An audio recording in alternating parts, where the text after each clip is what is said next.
Episode 3. Exterior, London, day.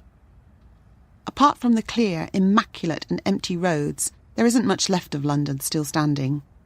The ruins of the Houses of Parliament are taken in as we snake west along the Thames and pick up on a huge dome, gateway to millions of colours behind the translucence. Its crystalline magnificence contrasts with the desolation of a dead city.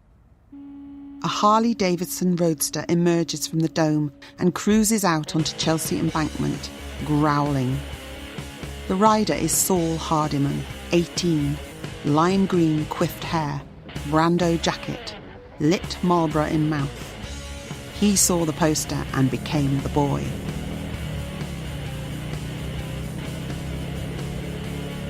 It grumbles and rumbles along with impossible elan for a vintage hog.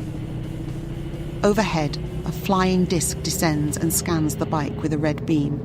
Hardiman winks at the pilot and turns the throttle. Satisfied, the disc hovers away. Hardiman accelerates much faster than such a bike should let him. A face appears on his dashboard, curtailing his fun and replacing the speedo. Manny Capra, 30. Silver-haired, crew-cut. One eye blue, the other green. Eerily immaculate. Hardiman takes his hands off the bars and the bike steers itself, a thin, clear protective membrane just about visible around him for a second. Yo, boss! Coming already! Exterior, Hampstead Homestead, day. A pair of ornate gates open for Hardiman and he cruises into the deserted but perfectly manicured driveway and grounds of a Georgian mansion. Exterior, mansion house, day.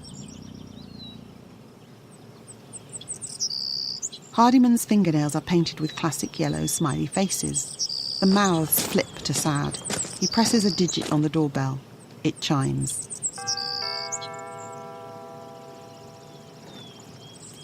The door opens, revealing a decrepit Alec Guinness dressed as a butler. Good afternoon, sir. Hardiman shoves past. Need a long, hard piss. Interior, boardroom, day. Beams of sunlight strafe across the long mahogany table from the giant stained-glass bay window within the Gothic interior. The glass depicts the gunfight at the OK Corral and animates an exchange of fire. Two figures perch at the end of the table by a roaring hearth. The room and table expand and contract in a breathing rhythm. Wood creaks and stretches. Hardiman chews his fists and lights up another smoke. Manny Capra waves his arm in disapproval. He gets up to stoke the fire. But she's my baby! You can't do this! No! Manny Capra's eyes glow as the embers ignite. The rating's Hardy. You said it yourself. Hardiman stubs his cigarette out on the table. A beat. He stamps his foot. Don't you think you should go easy on the treatments for a while? It's not fucking fair! Manny Capra grips the stoker and in his sudden fury brings it down on Hardiman's skull. He swings it again and again, blood and brain matter squirting up over his black jeans and T-shirt, a perfect glee growing about his eyes. Interior, boardroom, day. Hardiman is fine, if still a petulant little shit. Manny Capra continues to stoke the fire. It's your birthday soon, sonny boy. Think happy thoughts. Hardiman screws his face up in melodramatic teenage angst.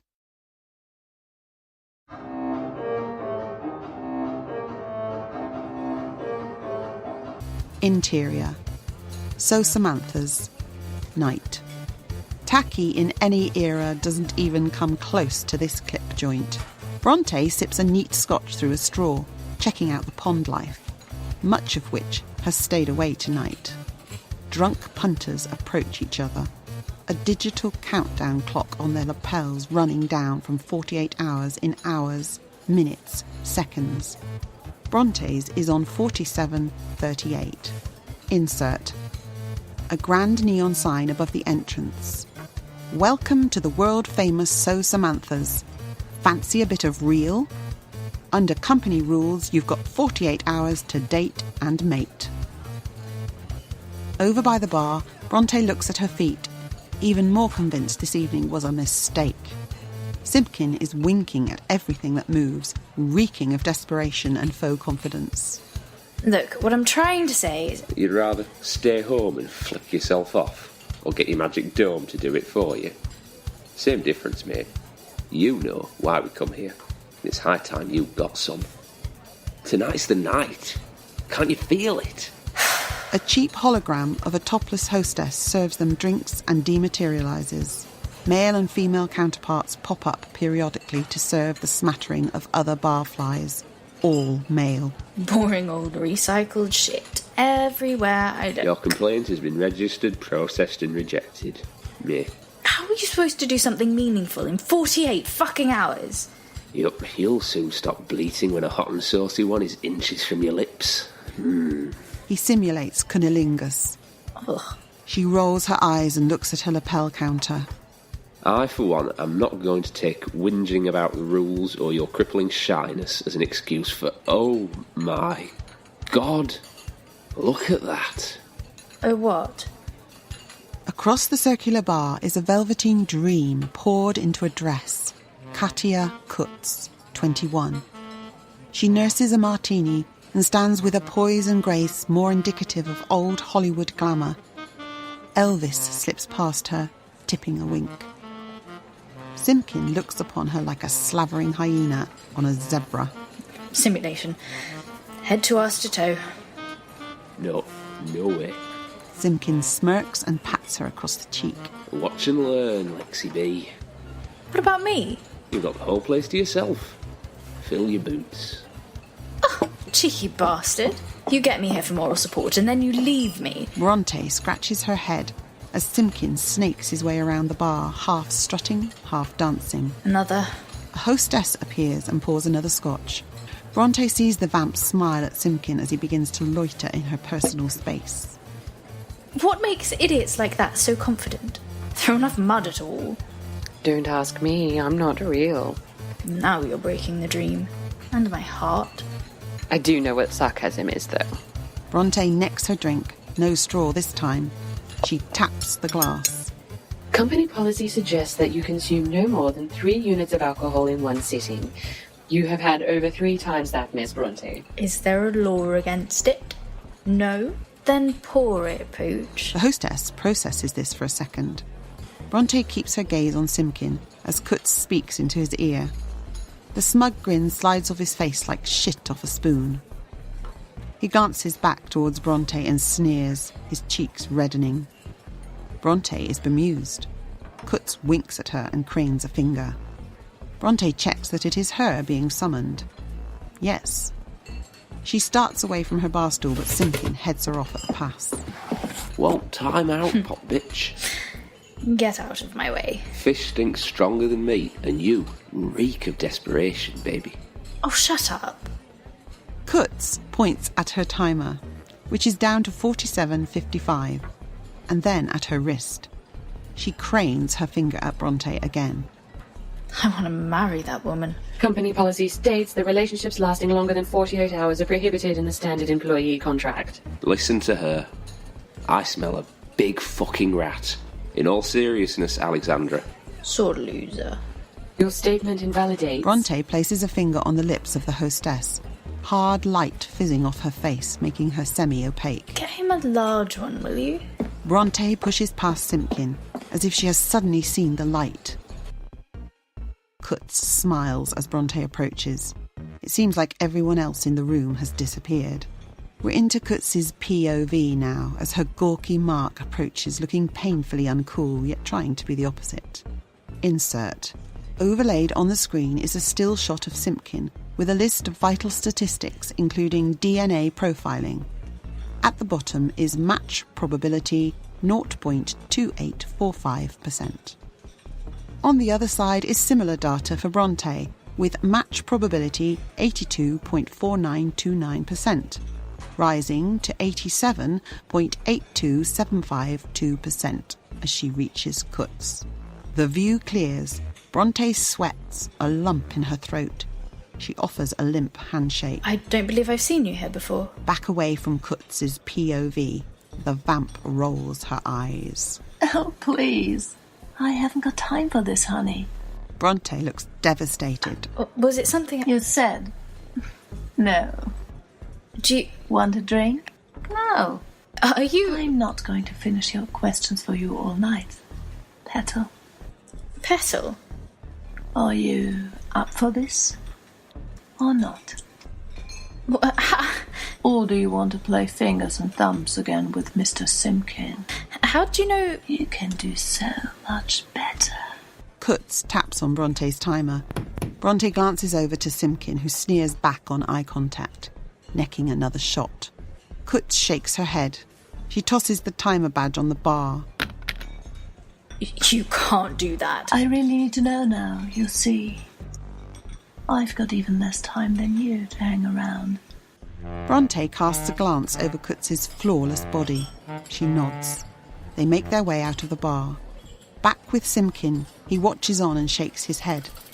He glances at his watch, the hands moving at a furious rate as the face issues him a stern, muted telling off. Another. The hostess watches Kutz and Brontay leave, ignoring him. Hey, you synthetic tart. I said another. Oi!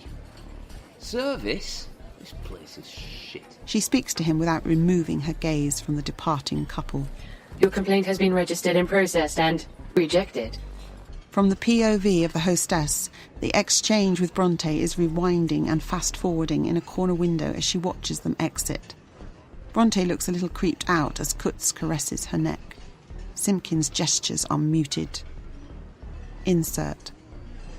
Suspicious activity report in progress. Uploading to server.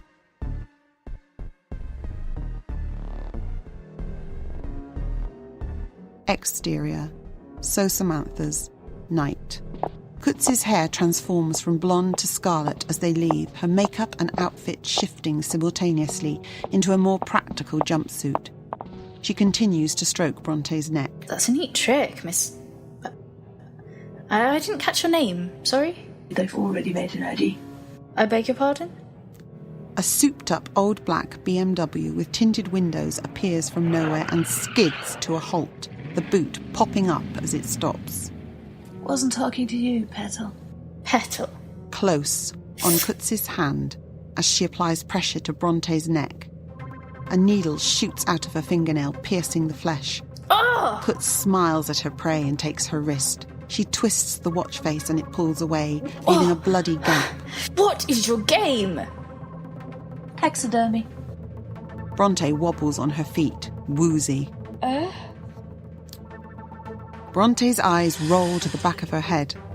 As she collapses, Kutz catches her falling body and shoves her into the boot in one easy move.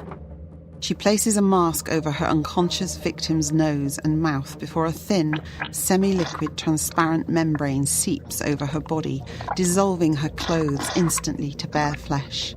The boot slams shut. Kutz takes a deep breath and scans her surroundings for a moment. The blasted heath that is East London's Docklands cuts a skyline of jagged ruins across the purple night. Stray signatures of hard light dance up into the atmosphere from beneath the ground, like St. Elmo's fire, reanimating the desolation. And I used to love this town. The rear passenger door swings open. She tosses the watch. Yeah, I know. Time's a wasting. She spits on the ground and jumps in the car. It skids away and strafes off at super speed into the night. The hands on Brontay's disembodied watch spin like crazy as the face burns, cross-eyed and manic. It explodes in a brief flash. Visit podplay.org for more information about Carol Grabham and this project, 23rd Century.